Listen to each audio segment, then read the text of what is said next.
Mass hero అంటే ఏంటి అనేది బాలయ్య బాబు సంక్రాంతికి చూపించారు. డిస్ట్రిక్ట్స్ లో ప్రతి చోట అరుపులు, కేకలు, ఇంకా అసలు వెళ్తే మీద పడి వాళ్ళ ఆనందాన్ని చూపించుకోవడం. నాకు వచ్చినన్ని ఫోన్ కాల్స్ ఆ రిలీజ్ రోజు నేను ఆల్మోస్ట్ ఒక 8 to 9 hours ఫోన్ కాల్స్ మాట్లాడుతూ ఉన్నానండి. ఇంకా అది నా లైఫ్ లో మర్చిపోలేని రోజు. సో అలాంటి రోజు ఇంకా ముందు ఇంకా ఎక్కువ వస్తాయని ఆశపడుతున్నాను. అంటే ఫ్యాన్స్ అండి, ఎవరో తెలియదు, సడన్ గా ఫోన్ చేస్తారు. అసలు ఇంకా వాళ్ళ ఎక్సైట్మెంట్ అయ్యే వరకు అలా వింటూనే ఉంటాం. ఎడో తీస్తారు, చంపేశారు, అది అని అంటూ ఉంటారు. అంటే అసలు ఆ ఎక్సైట్మెంట్, అలాంటి ఒక మాస్ హిస్టీరియా ఫీలింగ్ అనేది చాలా తక్కువ మంది హీరోలు తీసుకొస్తారు. చాలా కష్టం అండి. ఒక ఫ్యామిలీ ఎంటర్టైన్మెంట్ చేయడానికి ఒక యాక్షన్, డైలాగ్స్ ఇలా అందరూ కలిసి ఒక బ్లెండ్ చేసి అందరూ కలిసి చేసిన ఈ సినిమాకి ఇంత పేరు రావడానికి, అంటే పోటీ డైలాగులు రాశారు. యాక్చువల్గా సేవర్ సేపాన్ అనే అతను రచనలు చేశాము. రత్నం గారు వీళ్ళందరూ కలిసి పోటీలు పడి ప్రతి సీన్లోని బాలయ్యబాబుకి ఒక హైలైట్ కావాలని, ఒక డైలాగ్ రాయాలని చెప్పి రాశారు. ఆ డైలాగ్స్ అన్ని రోజు బాంబుల్లా పేలుతున్నాయి అక్కడ. సో దానికి మేము నిజంగా ఆనందపడుతున్నాం. కాకపోతే ఇక్కడ ఒక విషయం ఏంటంటే, ఏదైతే మేము ఎక్స్పెక్ట్ చేసామో, అంటే బాలయ్యబాబు సినిమాకి నేను ఊహించి చేశాను. యాక్చువల్లీ నేను ఈ సినిమా డైరెక్ట్ చేసేటప్పుడు ఏదో కథని డైరెక్ట్ చేయడం కాకుండా నేను బాలయ్యబాబుని డైరెక్ట్ చేశాను. నేను ముందు ఫిక్స్ అయ్యాను. సో ఒక 98 సినిమాలు చేసిన ఒక హీరోతో మనం సినిమా చేస్తున్నాం. 99 సినిమా చేస్తున్నాం అంటే 98 సినిమాలు ఆయన చేయని యాంగిల్స్ ఏమున్నాయి అంటే అన్ని కథలు ఆయన చేశారు. ఫ్యామిలీ చేశారు, ఎమోషన్ చేశారు, పౌరాణికాలు చేశారు, అన్ని చేసేసారు. సో మనం అందరికీ అర్థమైన ఒక కథను తీసుకుని ఆయన ఒక కొత్త యాంగిల్లో, ఇప్పటి వరకు ఆ ఫ్యాన్స్ కానీ ఎవరో చూడని ఒక కొత్త యాంగిల్లో ట్రీట్ చేయాలని అనుకున్నాం. అది సక్సీడ్ అయ్యాం. మా బాలయ్య బాబుని ఇంత స్టైలిష్ గా చూపిస్తారని మేము ఎప్పుడు అనుకోలేదు. ఆ ఫ్యాన్స్ అందరూ చెప్తుంటే నిజంగా ఆనందంగా ఉంది. మెయిన్గా ఆ మేక్ ఓవర్ చేయడానికి మాకు బాగా యూజ్ అయిన మా కెమెరామెన్ శ్యామ్ నాయుడు గారు. సార్ ఒకసారి మీరు రేస్ నుంచారు సార్, మీరు ఎక్కువగా మాట్లాడరు కానీ. అంటే ఈయనకి నాకు ఒక చిన్న 0 ఒకటి తేడా అండి. ఆయన 50 సినిమాలు చేశారు, నాకు 5 సినిమాలు చేశాను నేను. ప్రతిసారి మేము ఏదైనా ఫ్రేమ్ పెట్టినప్పుడు జనరల్గా ఆయన అంత ఎక్స్పీరియన్స్, అంటే 50 సినిమాలు చేసిన ఒక కెమెరామెన్ 5వ సినిమా చేసి ఒక డైరెక్టర్కి ఇచ్చే రెస్పెక్ట్ చూస్తే నేను ఆశ్చర్యపోతూ ఉంటాను. సార్ ఏదైనా ఉంటే చెప్పండి సార్ అన్నా. బాగుంది కాదు సార్, మీరు 50 మేము 5 ఇక్కడ చెప్పండి సార్ అని మేము చాలా జోవియల్గా చేసుకునేవాళ్ళం. సో ఆయన నిజంగా అంత సింపుల్గా ఉంటారో, ఆయన నిజంగా కూడా అంత గ్రాండ్గా ఉంటుంది. మేము అనుకున్న ఈ కమర్షియల్ సినిమాని బాలయ్య బాబుని అంత అందంగా చూపించడానికి కానీ, మేము వెళ్ళిన లొకేషన్స్ అన్ని కూడా అంత ఎక్స్ప్లాయిట్ చేసి వైడ్ లెన్స్ వేసి అంత ఇదిగా గ్రాండర్గా చూపించడానికి కూడా ఆయన చాలా బాగా హెల్ప్ అయ్యారు. శ్యామ్ గారికి చాలా థ్యాంక్స్. మన ట్రావెల్ ఎలాగ జరుగుతుంది అనుకుంటున్నాను సార్. కూర్చోండి సార్. సో అలాగే ఆర్ట్ డైరెక్టర్ బ్రహ్మ కడలి, అప్పుడు కూడా చాలా మంచి ఆర్ట్ డైరెక్షన్ చేసాడు ఈ సినిమాకి. అతని విషయంలో కూడా నేను చాలా హ్యాపీ ఫీల్ అయ్యాను. సో అలాగే మాకు ఈ బాలయ్య బాబుతో చేసేటప్పుడు మేము ఫస్ట్ అనుకున్నది ఏంటంటే, ఒక కొత్తగా ప్రజెంట్ చేయాలనుకుంటున్నాం. అందరూ కొత్త టెక్నీషియన్స్ అయితే బాగుంటుంది. ఆయనతో ఆల్రెడీ అలవాటు అయిపోయిన అయితే కొంచెం రొటీన్గా ఫీల్ అవుతారు, ఆయన ఫీల్ అవుతారు, మేము ఫీల్ అవుతామని చెప్పి అందరూ కొత్తగా చేయాలని అనుకున్నాం. సో రవివర్మ ఫైట్స్ ఈరోజు ఎంత స్టైలిష్గా ఉన్నాయంటే, అందరూ కూడా అసలు ఫైట్స్ ఎంత స్టైలిష్గా ఉన్నాయంటే దానికి కారణం ఫైట్ మాస్టర్ రవివర్మ.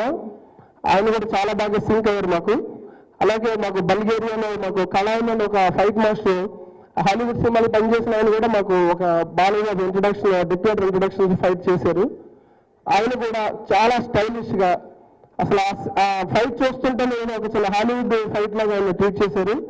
ఆయన కూడా థ్యాంక్స్ చెప్పుకుంటున్నాను. అలాగే మా ఎడిటర్ గౌతమ్ రాజు గారి గురించి చెప్పాలంటానంటే, అసలు 1000 సినిమాలు చూడటానికే మన జీవితం సరిపోతే ఆయన 1000 సినిమాలు ఎడిటింగ్ చేసేదండి. అసలు అంటే ఇలాంటి ఒక లెజెండరీ టెక్నీషియన్స్తో పనిచేయడం అనేది ఆశ్చర్యంగా అనిపిస్తూ ఉంటుందండి. అంటే ఆయన పక్కన కూర్చున్నప్పుడు ఆయన ఇచ్చే ఇంపార్టెన్స్ ఉంటుంది. అంటే డైరెక్టర్ చైర్కి ఇస్తాడు కానీ మనుషుల్ని పట్టించుకోడు ఆయన. ఆయన నిజం చెప్పాలంటే మేము తప్పులు చేస్తే సరిదిద్దే ఒక టీచర్ లాంటిది. ఏదైనా షార్ట్ సరిగ్గా తీయకపోతే ఒకసారి ఒక లుక్ ఇచ్చి సరే అడ్జస్ట్ చేస్తారు, ఇంకో రకంగా అడ్జస్ట్ చేసి, ఏదైనా సరిగ్గా లంచ్ ఎక్కువ తీస్తే కుదరదని చెప్పి ఆ లంటలు కట్ చేసేసి ఈరోజు సినిమా అంత ఫాస్ట్గా వెళ్తుందంటే కారణం ఆయనే. సో ఆయన మేము కూడా ఎడిటింగ్ రూమ్లో చాలాసార్లు గొడవలు పెట్టుకుంటూ ఉంటాం. ఆయన ఏదో షార్ట్ వేస్ట్ తీసేద్దాం ఉంటాడు, మేము సార్ చాలా కష్టపడ్డాం సార్ అని చెప్పి మేము అడుగుతూ ఉంటాం. సో అలాగే ఒక పెద్ద మనిషిగా మా వెనకాల నుండి ఇంత పెద్ద హిట్ ఇవ్వడానికి, ఇంత మంచి షార్ప్ ఎడిటింగ్ సినిమా బయటకు రావడానికి కారణం మా గౌతమ్ రాజు గారు. ఆయన ఓన్లీ ఎడిటరే కాదండి, వెల్విష్. నాకు లక్ష్య సినిమాకి వెళ్ళి పనిచేశారు. సో ఇలాగా మా టెక్నీషియన్స్ అందరూ కూడా ఏదో సినిమాకి పనిచేస్తామని కాకుండా, మన వాసు సినిమా తీస్తున్నాడు, అతను ఫస్ట్ టైం ప్రొడక్షన్ చేస్తున్నాడు అని చెప్పి మనసు పెట్టి పనిచేశారు. అదంతా బయట కనిపిస్తూ ఉంటుంది మనకి. అలాగే తమన్ మ్యూజిక్ గురించి ఇంకా ఆల్రెడీ చాలాసార్లు మాట్లాడుకున్నాం. అతను బాలయ్యబాబుకి ఎంత మంచి నెంబర్స్ ఇవ్వాలి అంత నెంబర్స్ ఇచ్చాడు. అన్ని రకాల వేరియేషన్స్ ఉండడం అనేది అతనికి లక్. ఫస్ట్ ఒక మ్యూజిక్ డైరెక్టర్ తన టాలెంట్ బయటకు చూపించాలంటే ఫస్ట్ తనకి వేరియేషన్స్ కావాలి. కట్ చేస్తే సాంగ్లా కాకుండా మొత్తం అన్ని సాంగ్స్ డిఫరెంట్ జోనర్లో ఉంటాయి. దానివల్ల అతనికి కూడా స్పేస్ దొరికింది. అన్ని రకాల వేరియేషన్స్, మెలోడీ కానీ ఇంట్రొడక్షన్ సాంగ్ అని అన్ని చేయడం కుదిరింది. సో తమన్ కూడా చాలా హెల్ప్ అయ్యాడు. ఇంకా జనరల్గా నా లాస్ట్ టైం కూడా చెప్పిన డైరెక్టర్లకి ప్రాబ్లం ఏంటంటే సినిమాకి పనిచేస్తున్న మొత్తం 24 క్రాఫ్ట్స్ గురించి చెప్పాలి. అందరూ చెప్తా ఉంటే టైం సరిపోదు, చెప్పకపోతే ఎవరు మిగిలిపోతారని భయం వేస్తుంది. సో లిరిక్ రైటర్స్ గురించి ఒకసారి చెప్తాను. లిరిక్ రైటర్స్ ఇక్కడ భాస్కర్ భట్ల గారు ఉన్నారు. అసలు ఈ రోజు థియేటర్లో గండగండ సాంగ్కి లిరిక్స్ వేస్తున్నారంటే అసలు ఆయన మేము ఏదైతే అనుకున్నాం అదంతా చేసి, అంటే మేము ఫస్ట్ ఏమనుకున్నట్టు ఆంధ్ర తెలంగాణ డివైడ్ అయిన తర్వాత ఫస్ట్ ఆ లిరిక్తో సాంగ్ వస్తుంది. అది బాలయ్యబాబు లాంటి మాస్ హీరో మీద పడితే ఇంకా బాగుంటుంది అని చెప్తే ఒకరోజు ఆయన సడన్ గా ఫోన్ చేసి, సార్ ఆంధ్ర తెలంగాణ కవర్ చేస్తే మరి రాయలసీమలు మళ్ళీ గొడవ పెడతారు అని చెప్పి అన్నాడు. అందుకని చెప్పి నెక్స్ట్ లిరిక్ లో కర్నూలు కూడా యాడ్ చేసాం. అలా టోటల్ గా మొత్తం తెలుగు ప్రజలుండి అన్ని ప్లేసుల్ని కవర్ చేస్తూ ఆ సాంగ్ రాయడం జరిగింది. అలాగే మాకు రామజోగ శాస్త్రి గారు 4 పాటలు రాశారు. ఆయన కూడా చాలా బాగా ఇన్వాల్వ్ అయ్యి కథలోకి ఇన్వాల్వ్ అయ్యి మిగతా 2 కూడా లాగేసుకున్నాం ట్రై చేశాడు కానీ కుదరలేదు ఆయనకి. కొంచెం బాండింగ్ టైం ఎక్కువ ఇవ్వటం వల్ల జరిగింది. నెక్స్ట్ వరికొప్పలు యాదగిరి అండి. అతను మాస్ సాంగ్స్ కి అలాంటి ఒక ఐటమ్ సాంగ్స్ కి స్పెషలిస్ట్. లాస్ట్ మినిట్ లో ఆ సాంగ్ ఇంకా రెడీ అవ్వలేదు, టెన్షన్ గా ఉంది, ట్యూన్ ఇంకా రెడీ అవ్వలేదు, ఆడియో ఫంక్షన్ దగ్గరికి వచ్చేస్తుంది అనుకున్నప్పుడు వరికొప్పలు యాదగిరిని పిలిచి మన ఇద్దరు కూర్చొని చేద్దాం బ్రదర్ అంటే అతను చాలా షార్ట్ పీరియడ్ లో అంత మంచి కాన్సెప్ట్ ని ఇవ్వడానికి ముందుకు వచ్చాడు. అతను కూడా థ్యాంక్స్ చెప్తున్నాను. ఇలాగే టెక్నీషియన్స్ అందరూ నా వెనకే ఉండి పనిచేసిన వాళ్ళందరూ, మెయిన్ గా నా డైరెక్షన్ డిపార్ట్మెంట్ వాళ్ళ, ప్రొడక్షన్ టీమ్, ప్రొడక్షన్ ప్రొడ్యూసర్, నా ప్రొడక్షన్ మేనేజర్స్, ఆఫీస్ లో కొబ్బరికాయ కొట్టినప్పటి నుంచి ఫస్ట్ కాపీ వెళ్ళే వరకు ప్రతి రోజు నైట్ డే ఇంకెప్పుడు 24/7 అనే టైప్ లో వాళ్ళు పనిచేశారు. అందుకంత పెద్ద సినిమాని మేము డేట్ అనౌన్స్ చేసిన దగ్గరికి తీసుకురాగలిగాం. సో దానికి హెల్ప్ చేసిన మొత్తం అందరికీ కూడా నేను చేస్తున్నాను.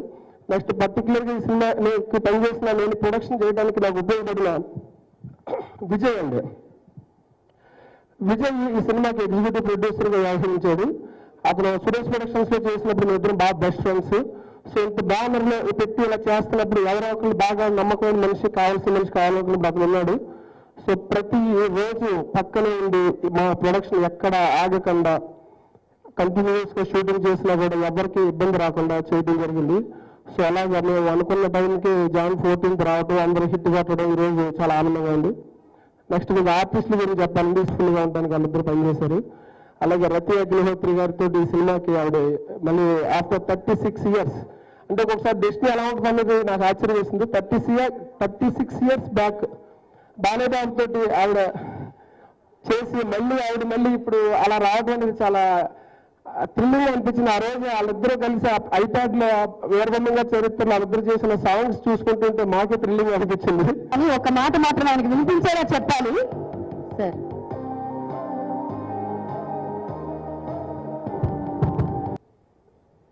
జరుపుకుంటున్న ఈ Eros international presents and Eros production, Vedashwa creations dictator చిత్రం ఈ యొక్క విజయోత్సవ సభకు ఇచ్చేసిన శ్రేయోభిలాషులకు, మిత్రులకు, అభిమానులకు,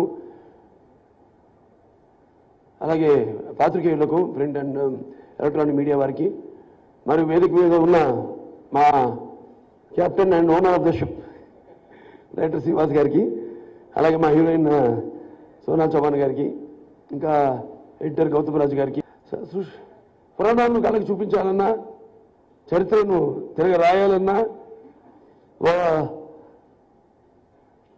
అలాగే ఒక్క సినిమాకే సాధ్యం. కుల, మత, భాషా భేదం లేకుండా అందరూ కలిసి పనిచేసే ఒకే ఒక్క పరిశ్రమ సినీ పరిశ్రమ. అలాంటి ఒక డిక్టేటర్ టైటిల్ వినగానే మామూలుగా నేను చాలాసార్లు చెప్పడం జరిగింది, కొంత అఫీషియల్స్లో టైటిల్ కాదు ఆడ పనిచేసేది, టైటిల్ యొక్క పవర్. అంటే మనం ఓంకారం ఎలా అంటామో అలాంటిది.